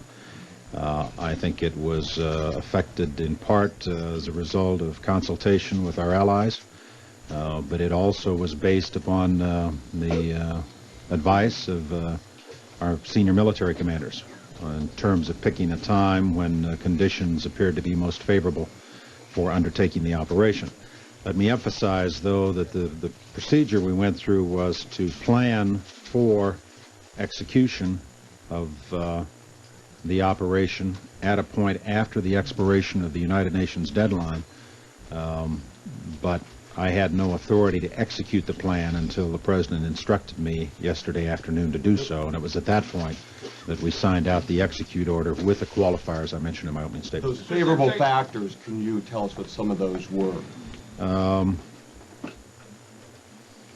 I think I just leave it where it is. Are you surprised that there was no response, or a very small response from the Iraqi forces at this point? Again, I'm reluctant to characterize the response beyond what we've already said about it. We've not had an opportunity to debrief our pilots yet. Some of them are still flying missions, and I think it would be inappropriate at this point to convey the notion that somehow we've got a final fix on it.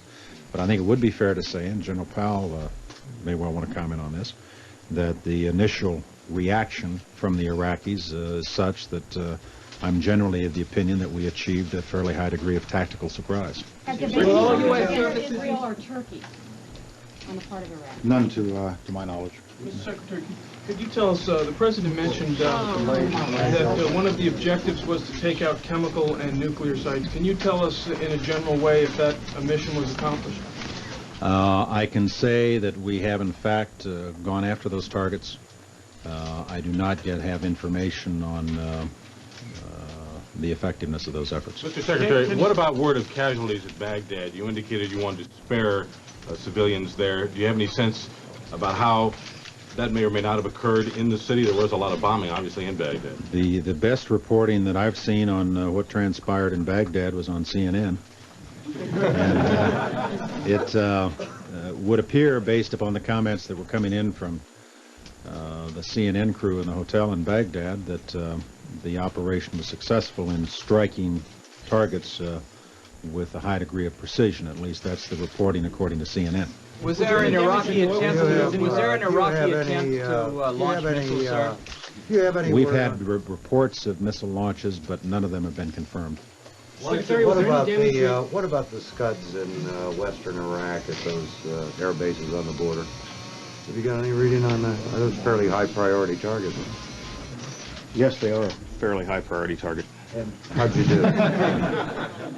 I'm not prepared to say how we did or what we've done so far. I'll follow up on this. At the end of this operation, this phase of the operation, when you get a little better picture, and could you come back or have one of your staff come back and give us a briefing? You'll be getting regular briefings, and we'll be, as the Secretary said, we're going to be as forthcoming as we possibly can, while at the same time preserving operational security. Are you confident that your targeting of command and control sites has left Saddam Hussein the ability to, number one, know what's happening to his forces, and number two, to communicate to you that he wants to quit if he does decide so? Again, Melissa, I don't have any information at this point on the overall effectiveness of the operation. What I said was the preliminary reports are very positive, but we are in the very earliest stages of this, and therefore there's not a lot of detailed information we can give you on what the effect of the bombing campaign has been on specific strategic categories of targets. Is there a Navy aircraft participate? Pardon? Is there a military commander like Saddam Hussein still alive to surrender if there's such a decision? I really don't have anything I can give you on that. Saudis go. Did you know where Going very well. Did you know where Saddam was when the attacks began, and was that a target even though he was not the target? We have not been tracking Mr. Saddam Hussein for the purpose of targeting him.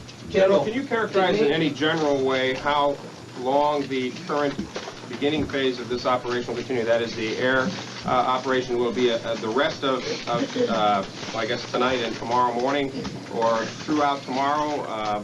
Give people any kind of general idea how long this first phase will... The air part of the campaign will continue until the whole campaign is completed. It doesn't end. Do you believe the threat of a missile attack by the Iraqis has been eliminated at this point? I cannot answer that at this time until we get some assessments in. Damage to any oil facilities at all? I don't have bomb damage assessment yet. I can't answer that question. General, how massive is this first wave? Are we talking 500 missions, 1,000 missions tonight? I think tomorrow we'll be in a better position to try to give you a handle on that, but this early in the operation I'm reluctant to give those numbers out until I've had a chance to talk to General Schwarzkopf in greater detail. General Powell, when you say hundreds of sorties... All U.S. services were involved in this part of the campaign. When you say, General Powell, that there were hundreds of sorties, does that mean that there were not more than 1,000? I think I'll leave it at that, between a bread box or something else, hundreds of sorties. Thank you all very much. Well, for those people around the country who are hungry, as I think probably the whole country is, for a measure of operational information, the Secretary of Defense and the Chairman of the Joint Chiefs are being very clear. As we go now to Atlanta and Lou Waters and Catherine Cryer. I'm David French in Washington. Thank you, David. We've certainly been following your reporting throughout the evening. Now, I'd like to, at this point, go over some of the things that Secretary of Defense Dick Cheney had to say. We've been listening to his remarks. He apparently received authorization from President Bush yesterday afternoon to sign the order authorizing military action against Iraq. That military action began some 19 hours after the passage of the UN resolution deadline date.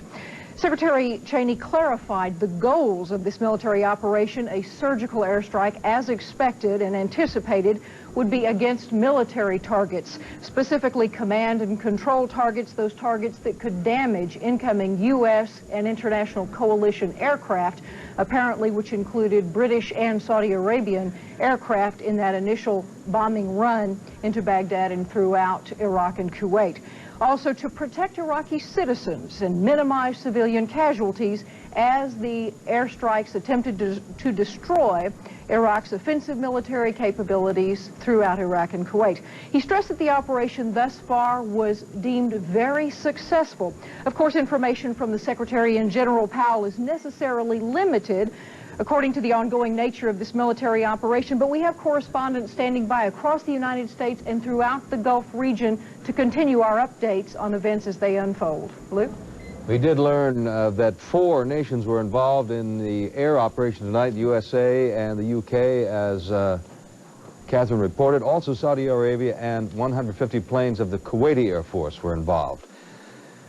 We have been taking a slight check here of strategic targets in Iraq, many of which are in the Baghdad area, which we have been reporting on throughout the early evening. We note that there are at least 2 nuclear facilities, 2 biological, 3 missile-producing facilities, and 5 chemical facilities. This comes from a list of strategic targets that's available to us, I would imagine, in addition to the command and control targets in the Baghdad area. There may be many more sites that were hit tonight, but we must stress the fact that we're only getting a small part of the information because this was an operation in all of Kuwait and all of Iraq. Now, Wolf Blitzer, who was at that Pentagon news briefing, is joining us from the Pentagon. Many questions went begging. Wolf.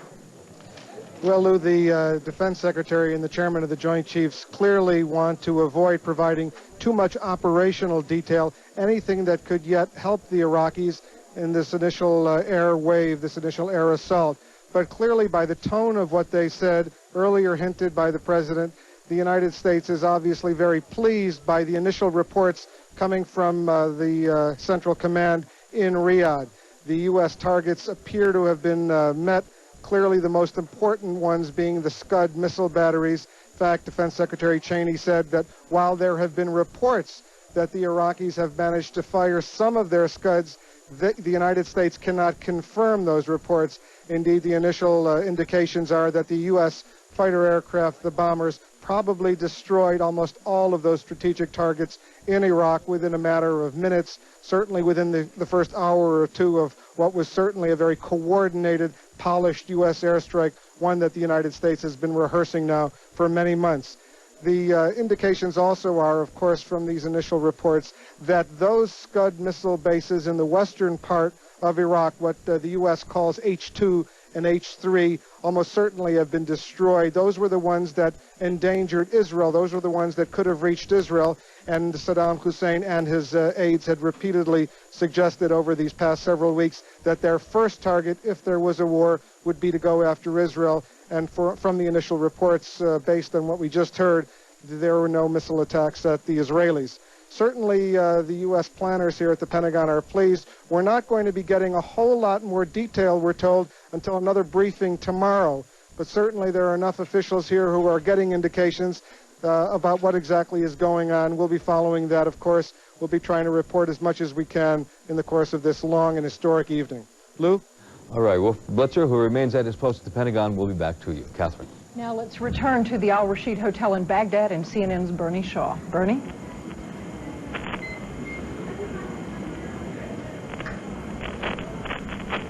This is CNN Baghdad, checking for continuity with Atlanta. We hear you, Bernie. You're on the air, Bernie. We are still crouching on the floor here in Baghdad in our bureau. It is very quiet right now. It's almost 6 o'clock in the morning. It is still relatively dark, John Holloman, and it sounds to me that one or two vehicles of some kind are going past the hotel. Yes, I looked out the window just a moment ago, Bernie. I saw a taxi cab out on the street. That's talk about somebody with enterprise. That driver, if he's trying to pick up a fare, is certainly enterprising. You don't see any signs of people, but it is, of course, still dark. And this time yesterday morning, there was a thick early morning fog over the city of Baghdad. This morning, the fog is not that visible. And what is still visible out there is some smoke out on the horizon from some of these bombs that came through here several hours ago now. And we should tell our viewers that we are anxiously awaiting daybreak so we can regroup and see where we go from here. As President Bush addressed the nation and the world, he indicated at the beginning of his remarks that the operations were underway as he spoke. And indeed, a few minutes into his address, off the horizon, we could see and hear the effects of another bombing run. I guess, Bernie, all in all, there might have been 7 or 8 different waves of these. The first one came about 3 o'clock in the morning our time. I had just gotten under the covers and was planning to sleep for a few hours before coming in at 6 in the morning about this time to relieve you from the overnight shift. And obviously we were both rudely awakened by what happened outside our windows. Well, and to continue on this thought, John, at the time of the attack, if you're wondering how we were able to get the word to you, and right now let me apologize to anybody in Atlanta or the engineers or what have you, and to our viewers. Clearly, when I looked up and saw what was going on, the first instinct was to report the information to get it on the air. CNN President Tom Johnson was arranging an interview on the telephone, and I apologize for screaming at anybody at headquarters in Atlanta, but I wanted to get your attention. And then the network came up to us, came to Baghdad, and we sought to describe what we were seeing, hearing, and feeling. And then I rushed down to the bomb shelter to make certain that I knew where it was. And when I was worried down there, wondering, does the world know what's going on? And I'm told that indeed the world did know what was going on because they could hear the reports. We're composed and organized now as much as you can be when a city is under attack or certain targets are under attack. And right now, there's this eerie stillness in Baghdad. John? Also, Bernie, we should let our viewers know that we're in the dark pretty much. The hotel has no electricity. The way we were able to speak to you is we have some battery-powered equipment. Luckily, it'll work if you plug it into the wall and plug it into a battery, and it's now plugged into batteries, which we're able to scramble and find in the dark. And we think our batteries will last a while longer, so we'll be able to continue this report. And it's possible, I suppose, that by sunup, the officials in Baghdad might turn the lights back on, so we might be able to recharge our batteries and go out on the streets and do the job that we came here to do, which is show you the pictures of this place. We do not know where President Saddam Hussein is, nor do we know the whereabouts of his key advisors. We are hoping sometime later today to hear from the government, to hear what they're saying, what they're thinking, what they're feeling, what their reaction is to the series of bombing raids on strategic targets during the night. Let me pause for a moment to see whether our colleagues want to go elsewhere with our continuing coverage of what's happening in the Gulf. We'll be back with you. At this point, let's go to Lou now. Lou? And I'm going to check it right over to the White House where Charles Bierbauer is standing by. President Bush has told us repeatedly that he did not think Saddam Hussein was getting the message about what was arrayed against him. The president tried to send a letter to Saddam Hussein. He sent his Secretary of State, James Baker, to Geneva with that letter. This is the one that the Iraqi Foreign Minister Tariq Aziz refused to accept. The letter basically said to Saddam Hussein, if you do not withdraw, I am going to level your military capacity. I am going to attack your military ability to wage virtually any kind of war. That's a paraphrase, but beyond that paraphrase, George Bush has now sent a much more distinct message to Saddam Hussein. And we got the first inkling of just how massive this was in the president's speech when he said that he's taking out the tanks, but he also said he's going at the chemical facilities, the nuclear facilities. He is dealing with not only Saddam Hussein's ability to occupy Kuwait, but also his ability to wage further war at any point in the future. This is what George Bush was talking about when he said not only is the objective to get Saddam Hussein out of Kuwait, but to guarantee some sort of regional stability arrangement that gets beyond this situation. There was considerable concern about Saddam Hussein being at some point, maybe it's months, maybe it's years from having a nuclear capacity. But what Mr. Bush has done tonight in describing this kind of a military attack on Iraq is to also describe what he is trying to do in terms of rendering Saddam Hussein incapable of waging war for quite some time to come. And the second message in this attack is the message, or at least in the president's words, was his message to the Iraqi people. He said to the Iraqi people, perhaps you can convince Saddam Hussein to end this now. Lou? Yes, Charles, I was wondering about that. What kind of a signal is he sending to Iraq by making a statement like that? Well, it will have to get there somewhat indirectly, but he has done this before. He has said that he hoped that the Iraqi people would have some ability to convey to Saddam Hussein that they didn't want a war. You could, I suppose, in the extreme, say that he's fomenting an insurrection against them. There had been certainly tacit hopes here at the White House among the Bush administration that someone would oust Saddam Hussein, but the signals that were given out verbally were ineffective, and perhaps no one is of that sufficient strength. Now he would hope that the people of Iraq might in some way, shape, or form say to Saddam Hussein, enough is enough. This is as strong a message as George Bush can probably send. All right, Charles Bierbauer at the White House. Catherine. Of course, people across the United States are watching and waiting. Let's go now to John Zarella, who's standing by at Shaw Air Force Base. John? Catherine, we are just down the street, actually, from Shaw Air Force Base, not too far away, right, Lee? And I'm with Lee Esmonde, and her daughter Shannon, and Kitty here sleeping. And Lee's husband Bill is in Saudi Arabia, and he's been over there since August. He's an air traffic controller, so there's a possibility that tonight he may very well have been directing some of the attacks that were going on against Saddam Hussein. And we've been talking while sitting here watching the president since about 8:30 tonight. And Lee, what did you think first of what the president said, and then, of course, what Secretary Cheney said about what's been going on? Well, I was very impressed with the president speaking, and I believe that everything is systems go, if you will. Things are running smoothly, on schedule. We are achieving our goals as we had set out to do, as a result of the failure of diplomatic solutions to come about.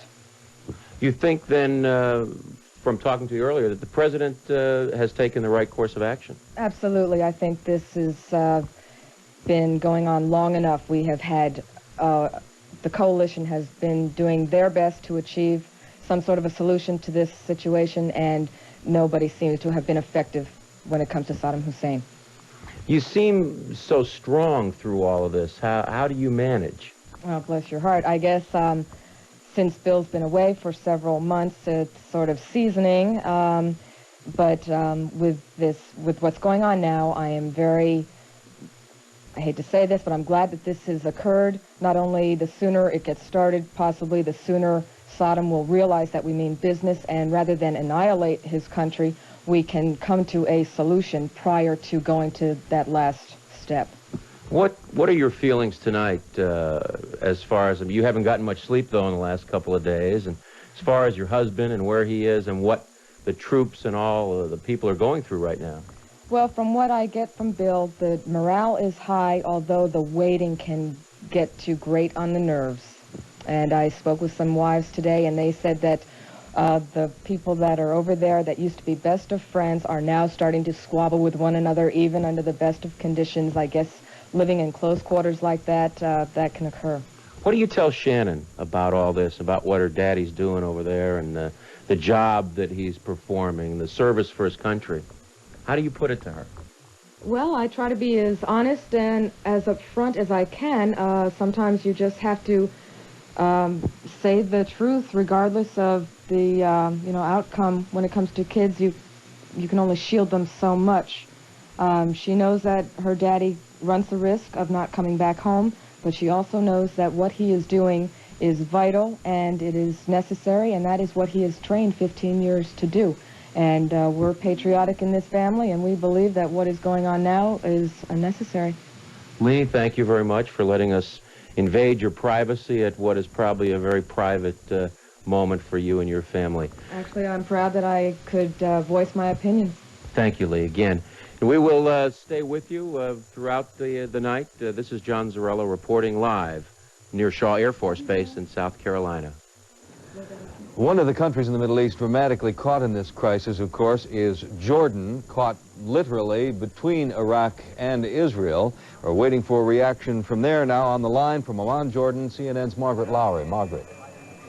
Well, there have been some reports earlier tonight. We understand that the U.S. Embassy in Amman, Jordan, was being evacuated. We have been on the phone with a spokesman for the U.S. Embassy who flatly denies this.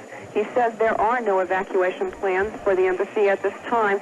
In fact, the State Department ordered out non-essential diplomats and dependents of U.S. government workers about 2 weeks ago. And the feeling here is that pretty much everyone who was going to leave is gone. They have reduced the staff at the embassy considerably, but they won't give any figures. Any special civil defense precautions being taken there, Margaret? Well, the Jordanians have been in a pretty low-key state of readiness. There have been various films on television to show people what to do should there be trouble here. But Jordan has repeatedly stressed that it is not a combatant in this conflict, that it is in between Iraq and Israel, but it is not a party to this, and it hopes that it will be able to stay neutral. Do you have a feeling of being safe in Amman, Jordan tonight? Morning for you. As of this hour, the city is pretty much still asleep, and the word is not really out about what has happened in Baghdad. So I think at the moment, we all feel everything is pretty calm here. Who knows what daylight will bring. All right, Margaret Lowry in Amman, Jordan, where it's about 6 a.m. Catherine. And of course, bordering Jordan and specifically threatened by Saddam Hussein, the nation of Israel. Let's go now to Richard Blystone standing by in Jerusalem. Richard? Catherine, an Israeli army spokesman has been on television just recently to tell a little bit about U.S. bombing raids against missile sites in western Iraq aimed at Israel. He said, we know of hits, and the danger, he said, to Israel is diminishing. Those were his words.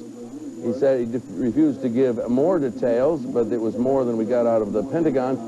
This spokesman said, we hope he got a lot of them. Iraq was believed to have perhaps a couple of dozen missiles in position to fire at Israel. It has something like 60-odd launchers and a couple of hundred missiles in around the country, but not all of those were able to hit Israel, and it is thought that he would have been able to get only a few through in any case. But if the quiet here is any indication, the Army spokesman's wishes came true. CNN correspondent Richard Roth in Tel Aviv, which was Saddam Hussein's promised main target in Israel if it came to hostilities, he reports that it's all quiet there, and certainly it is as quiet here as could be expected. This is a great relief to Israel and to the United States in more ways than one, militarily and politically, because if Israel had been drawn into the war, it would have endangered the participation of the Arab members of the coalition. Israel promised the United States it would not strike first, would not mount a preventive strike against the missiles in western Iraq, which are about 300 miles from Jerusalem here. And the Israelis said yesterday they had had no promise of early warning from the United States, although they do have some reconnaissance and intelligence capability of their own in this regard, they said. Prime Minister Yitzhak Shamir is said that he had, according to a spokesman, had about an hour's warning of the raids which were undertaken in what was the early morning hours here.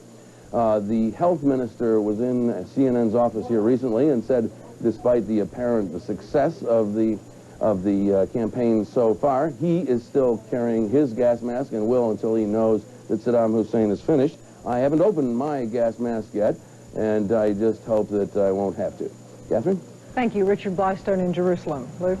We are now going to switch to Dhahran, Saudi Arabia, where many of the planes launched in these early raids of the operation were from. Charles Jaco is there. Charles, what have you got for us?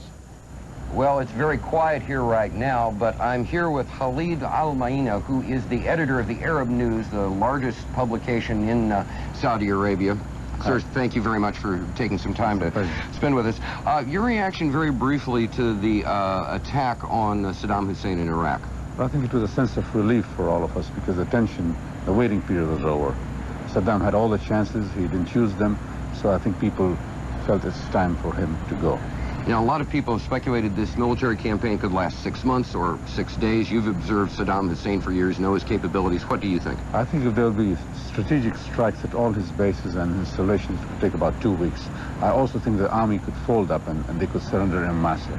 Well, now that's an interesting question because a lot of analysts have said that Saddam's army is paralyzed by fear. They know what will happen to them if they surrender, and a lot of people are discounting the fact they might surrender. Why do you think they might give up?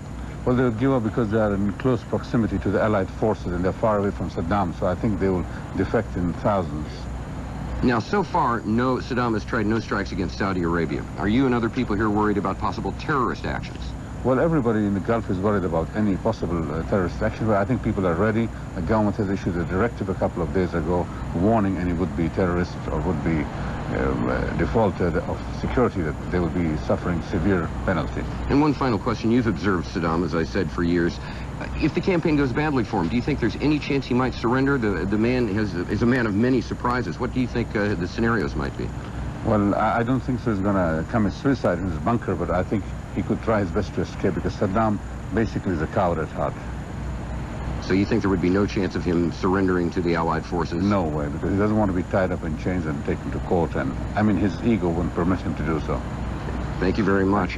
One view from here in Saudi Arabia in the very, very early hours of this campaign, which started approximately 6 hours ago here in Saudi Arabia. So far, the early reports militarily we're receiving is that at least the first flight of planes returned, U.S. and Saudi planes, without any casualties. That is from one Saudi official. We'll have to wait and see if that shows out to be true.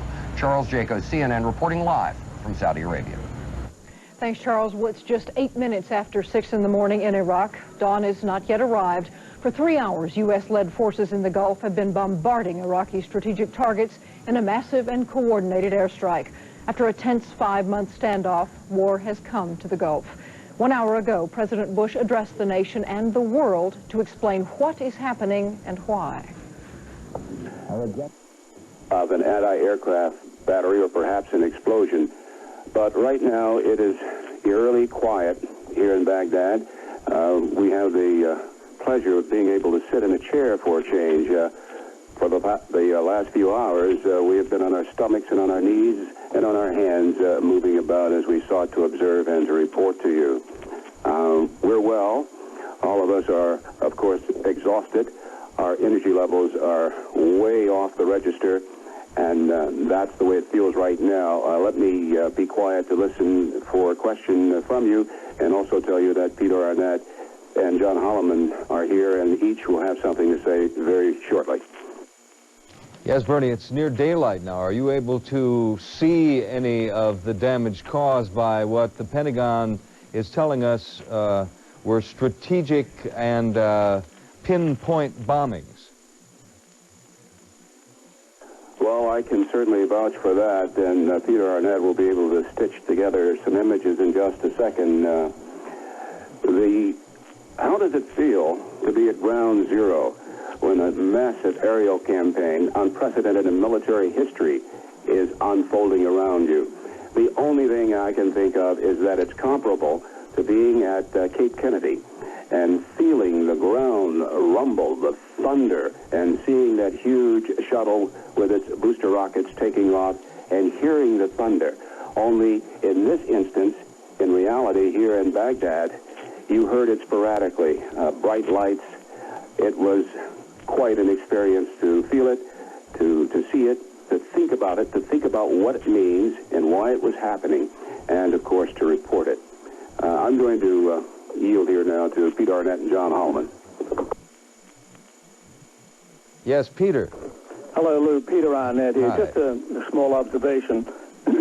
It has to be pretty unique in journalistic history to have a front row seat to one of the great air bombardments of history. I'd just like to point out that these are just the first shots in this war, and there are no indications yet, we may have them later in the day, how Saddam Hussein feels about it, but he has a 1 million-man strong army. He said he will fight on, but the cry, Allahu Akbar, God is great. And these are the first shots, and I'm, from this vantage point in Baghdad, will be interested to see how these events unfold from here. I'd like to hand you to John Holloman now. Lou, what I'm going to do for you is look out the window and tell you what I see. It's something I do pretty well. I'll tell you, about 3 hours ago, the sky was brightly lighted with the tracer rounds from the anti-aircraft guns. Right now, the early morning fog that has inhabited Baghdad each early morning for the past several days is beginning to roll back in. But out on the 8-lane highway, which runs in front of our hotel, there are signs of early morning traffic. We've reported to you for many months that the society in Iraq is very well organized. And despite the fact that there was a major air attack here just a few hours ago, the morning commuter buses that are supposed to take off and drive down to the downtown bus station at this hour are on the road, and they're driving down to the bus station. As Bernie reported, we saw a hook and ladder fire truck go by, I guess about 10 or 15 minutes ago. We've also heard some small arms fire out the window in the past few minutes, but no sign of the conflagration in the skies that we reported to you on a few hours back. Downtown Baghdad really looks pretty calm right now, and the events of 3 hours ago seem to fade into memory. Bernie? Thanks, John. We have a brother of the profession here, Don Kirk of USA Today, and this is our first eyewitness account from somebody who was outside where we've been reporting from. Don, how did you manage to make it back from the American Embassy to here? I just drove back in the same taxi that took me to the embassy. He hadn't gotten his fare yet, so he wanted to get a full fare, so he took me back through darkened streets. There was tracer fire all over the sky on both sides of the river, but the streets were dark and calm and somewhat eerie, and there was no sign of bombing or bomb damage in the center of the city through which I drove, which doesn't mean to say that something didn't fall while I was still at the embassy. The reason I was at the American Embassy, incidentally, was that I had an open phone line to USA Today when the anti-aircraft fire began going off. I called them once more, and the line went down moments later, leaving me with no way to communicate. I came back here, and the first thing that happened to me was that they put me in the bomb shelter along with a whole lot of other journalists who were stuck down there. I managed to sort of exfiltrate my way out and up to where I am now through a back stairs. As you were driving back in your taxi, Don Kirk of USA Today, what were you able to see on the streets in terms of people? There were no people on the streets. There were some cars on the streets. My driver wanted to drive with his lights out, running the risk of a rather serious accident. I persuaded him to put his dim lights on from time to time. We passed some other cars, some with dim lights on, some totally dark. There were no people on the streets, and incidentally, there were no signs of military on the streets. I did see some police cars go roaring by, and a couple of taxis madly dashing through the night, but that was about it. Don, any signs of damage from this attack anywhere between here and the U.S. Embassy? I didn't see a single sign of damage, and I might add that I went a route that took me by the presidential palace. Now, for all I know, the palace was not even there when I went by it, but the place was totally dark and silent as I went by.